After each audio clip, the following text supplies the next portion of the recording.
LTO Motorcycle Renewal Registration 2023. Step by step. Una, ay kumuha muna ng insurance ng inyong motorsiklo. Nasa 500 hanggang 560. Mas mainam ay sa loob na kayo mismo ng LTO kumuha ng insurance.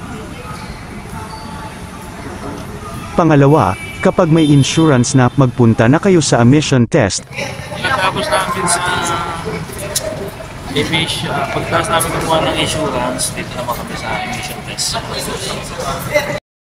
Ang emission test nga pala ay nagkakahalaga ng 540 hanggang 600 piso. Ayan na. Testing na namin.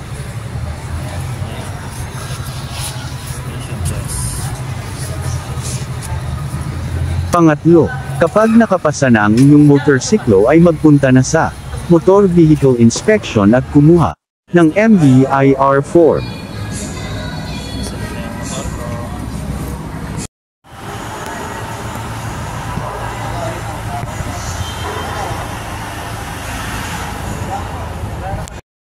Okay, pasado na tayo sa emission test. Ayan, pass. Meron na rin tayong insurance. Pupunta na tayo sa anong tawag doon? Paalala, bago magpunta sa inspection area ay siguraduhin muna na gumagana ang inyong headlight, backlight, high beam at low beam, signal light, busina at preno. Dahil kung sira ang mga nabanggit ko ay papaayos sa inyo ng inspector at kayo ay papayuhang bumalik na lang, sayang ang inyong panahon. Dito naman tayo sa Motor Vehicle Inspection. Yan, ito yung formula.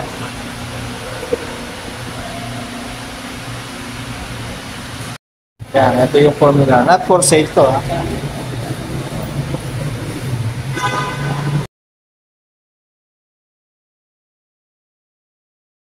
Pang-apat, kapag pumasa na ang iyong motorsiklo sa inspection ay maaari ka nang magpunta sa evaluation upang suriin ang iyong mga papeles.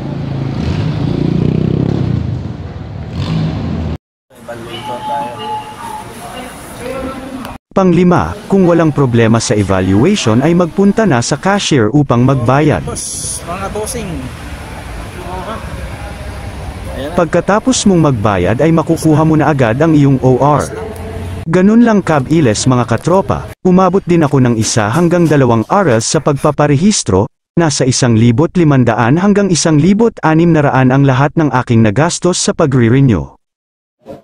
Maraming salamat po sa inyong panunood. Kung nagustuhan mo at kung ikaw ay may natutunan sa video na ito ay beke naman. Pwedeng paki-follow, like at mag-comment sa ating video. Huwag din po natin kalimutan na mag-subscribe sa ating YouTube channel.